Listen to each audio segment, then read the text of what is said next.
하나님의 은혜가 여러분들 가운데 함께 하시기를 주님의 이름으로 축원합니다. 오늘 베드로에 대한 얘기를 하고 있습니다. 베드로가 이 사마리아 지역에 복음을 받았다, 사마리아 지역 사람들이 예수를 믿는다는 소식을 들은 예루살렘 교회에서 두 사람을 파견합니다. 베드로와 요한이었지요. 근데 이 두 사람이 사마리아 지역 여러 지역에서 복음을 전하면서 사도 요한은 예루살렘으로 가는데 아마도 베드로는 예루살렘으로 직접 가지 않고 지중해변, 예루살렘 서쪽 편이지요. 그 지역 여러 지역을 다니면서 복음을 전했던 것으로 보입니다. 그래서 지금 여기 루따, 샤론, 요빠, 여기는 이제 샤론 평야가 있는 곳인데 그 지역에 있는 여러 지역에 다니면서 이제 예수님을 믿는 사람들이 예루살렘에서 박해를 피해서 여러 지역으로 흩어졌었기 때문에 그들을 돌아볼 뿐만 아니라 복음을 전하는 일에도 적극적으로 참여했던 것으로 보입니다. 오늘 사도 베드로가 이 루따라고 하는 지역과 그리고 요빠라고 하는 곳에서 두 가지 사건을 일으켜요. 두 가지 사건. 이 두 가지 사건을 통해서 우리는 두 가지를 좀 생각해 보려고 해요. 한 가지는 뭐냐면 여기 34절 한번 볼까요? 34절 같이 읽어봅니다. 베드로가 이르되 에니야야, 예수 그리스도께서 너를 낫게 하시니 일어나 내 자리를 정돈하라 한데 곧 일어나니. 여기 보면 이 베드로가요, 그를 낫게 하시니 일어나 내 자리를 정돈하라, 내 자리를 정돈하라. 저는 베드로가 왜 이 말을 했을까 그런 생각이 들어요. 이게 보통 예를 들면 3장에 보면 나면서부터 한 번도 걸어보지 못한 자를 일으킬 때 예수 이름으로 뭐를 해요? 내게 있는 나는 은과 금은 없지만 내게 있는 것으로 내게 주노니 일어나 걸으라, 그러면서 그의 손을 잡아 일으켰었어요. 근데 여기서는요, 예수 그리스도께서 너를 낫게 하시니 일어나 내 자리를 정돈하라. 아마 중풍병에 걸려서 8년 동안 자리에만 늘 누워 있었던 것 같아요. 우리 주변에도 그런 경우 많지요. 이 풍이 와가지고 걷지 못하고 움직이지 못하고 그냥 누워서 지내다가 하나님의 부름을 받는 경우를 보게 됩니다. 근데 그런 분들에게 정말 필요한 게 뭘까요? 일상이죠, 일상. 오늘 여기 일어나 내 자리를 정돈하라. 아마 이 사람은 그때 이후로 한 번도 스스로 자기를 돌아보는 것뿐만 아니라 자기 일상에서 꼭 필요한 것들, 자리에서 일어나서 자리 정돈하고 청소하고 밥 차려서 먹고 아니면 나가서 일하고, 이런 우리가 모든 사람들이 아주 평범하게 행하는 그런 일들을 이 사람은 아무것도 못하고 있었던 것. 아마 그 병원에 입원해 보신 분들은 병원 벽에 걸려있는 글을 보셨을 거예요. 돈을 잃은 것은 조금 잃은 것이고, 명예를 잃은 것은 많이 잃은 것이고, 건강을 잃은 것은 전부를 잃은 것이다. 근데 우리가 일상생활을 못한다고 하는 것이 사실 우리에게 얼마나 불편하고 마음이 무겁고 힘든 일이지. 근데 평범한 일상을 사는 사람들은 그걸 잘 몰라요. 평범한 일상을 사는 사람들은 그게 내가 평범하게 오늘도 아침에 눈을 뜨고 일어나서 주님 앞에 나올 수 있는 것 너무나도 평범한 건데, 아니 당연한 거 아니야? 근데 이게 얼마나 우리에게 감사한 일인지. 텔레비전 광고에 그런 얘기가 있어요. 엄마 나 갔다 올게, 여보 나 다녀올게.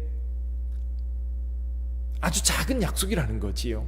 아침에 아이는 학교에 가고 유치원 가고 남편 직장 가고 또 서로가 이제 이따 봐, 이런 아주 작은 약속인데 그 약속이 지켜지지 않는 경우도 너무 많다는 거예요. 근데 그런 일상에 대해서 저와 여러분들은 하나님 앞에 감사하며 살아야 돼요. 아주 작은 거지만 오늘 하루도 우리에게 주어졌다고 하는 것은, 그래서 이 시간이 우리에게 얼마나 큰 축복인가, 얼마나 큰 은혜인가. 그래서 저와 여러분들이 하루하루를 살아가면서 매 순간순간을 살면서 우리의 일상을 지켜갈 수 있고 일상을 누리면서 살 수 있다고 하는 것에 대해서 여러분 하나님 앞에 진심으로 감사하며 사는 저와 여러분들이 되기를 주님의 이름으로 축원합니다. 또 한 가지는 오늘 두 가지 사건이죠. 중풍병자가 일어난 사건, 또 한 가지는 도르가라고 하는 요바의 다비다라는 자가 있었는데 해석하면 도르가다. 이 도르가라고 하는 여 제자가 있었는데 이분이 오늘 여기 36절에 보니까 선행과 구제하는 일이 힘이 많았다. 아마도 이분은 예수를 믿은 이후에 예수님의 사랑을 이웃에게 전하는 것이 아마 이분의 삶이었던 것 같아요. 늘 어려운 사람들을 돕고 특별히 여기 보니까 의지할 곳 없는 과부들에 대한 이야기가 나옵니다. 그들을 위해서 많은 것을 베풀었던 것 같아요. 근데 이분이 병이 들어서 죽었습니다.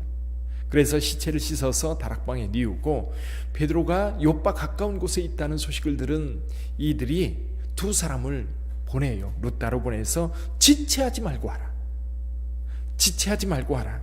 그래서 베드로가 급히 와서 보니까 다락에 시체가 뉘어 있고 거기에 많은 사람들이 모여 있었던 겁니다. 그래서 그들에게 다 나가라. 그리고 이 다비다를 위해서 하나님 앞에 기도하고 외칩니다. 다비다야 일어나라. 그럴 때에 이 다비다가 일어나서 눈을 뜨고 베드로를 보고 일어나 앉습니다. 그리고 모든 사람들을 불러서 그와 함께하게 하지요. 자, 이 사건, 죽은 자가 살아나는 사건입니다. 물론 이 죽은 자가 살아나는 사건이 구약의 엘리야나 엘리사 또는 예수님의 사건, 그리고 여기 베드로를 통해서 또다시 죽은 자가 일어나는 사건이 일어나고 있어요. 이 사건이 우리에게 말하는 건 뭘까요? 저는 이런 생각을 해봤습니다. 지금 예수님께서 공생애를 사실 때에 많은 이적을 행하셨어요. 그 이적은 인간이 할 수 있는 일이 아니에요. 하나님만이 하실 수 있는 일들이에요. 중풍병자를 고치고, 그리고 예수님 시대에 보면 나병 환자가 고쳐지고 중풍병자가 고쳐진다는 것은 우리 인간이 할 수 있는 일이 아니었어요. 그건 하나님의 능력이었어요. 모두 알아요.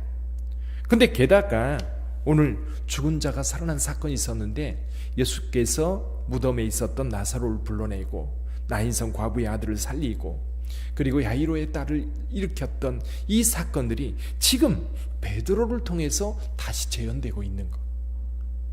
무슨 얘기냐면 예수께서 행하셨던 일, 그 일이 아주 평범한 예수님을 따르던 제자들을 통해서 지금 이루어지고 있다는 겁니다. 이건 무슨 얘기냐면 예수님의 사역이 예수님께서 지상에 계실 때로 끝난 게 아니라 분명히 예수님은 지금 하늘 보좌 우편에 앉아 계세요. 그럼 이 땅에는 교회가 있고 교회 성도들이 있어요. 근데 예수님께서는 이 교회를 통해서, 이 교회 성도들을 통해서 예수께서 행하셨던 모든 일들을 계속해 가고 있다는 겁니다. 오늘도 이 일들이 이루어지고 있는 줄 믿습니다. 오늘도 많은 일들이 일어나는데 우리가 생각하지 못했던 일, 우리가 과학적으로 또는 우리가 생각할 때에 이건 도저히 인간으로서는 할 수 없는 일이야. 그런데요, 그런 일들이 오늘도 교회에서 이루어지는 줄 믿습니다. 사랑하는 성도 여러분, 주님은 살아계셔요. 그래서 우리와 함께 하셔요. 그래서 여러분 곁에서 그 주님 앞에 기도하고 주님의 이름으로 행할 때 여러분을 통해서도 하나님의 역사가 일어납니다. 믿음의 문제이고 또 우리가 그 주님을 어떻게 의뢰하느냐라는 겁니다. 우리 개인적인 삶뿐만 아니라 우리가 누군가가 어렵고 힘든 일이 있을 때에 진심으로 예수 그리스도의 이름으로 기도하고 선포하면 주의 일이 이루어지는 줄 믿습니다. 그러므로 여러분, 오늘도 주님께서 여전히 우리와 함께 하시며 우리를 통해서 주님의 역사를 이루신다는 사실을 믿고 오늘도 그 믿음 안에서 승리하는 저와 여러분들이 되기를 주님의 이름으로 축원합니다. 교회에서 일어나는 많은 일들, 사랑과 믿음을 통해서 역사가 일어납니다. 그 역사가 오늘도 주님의 몸된 교회에 빛된 교회에서 일어나기를 주님의 이름으로 축원합니다. 기도하겠습니다.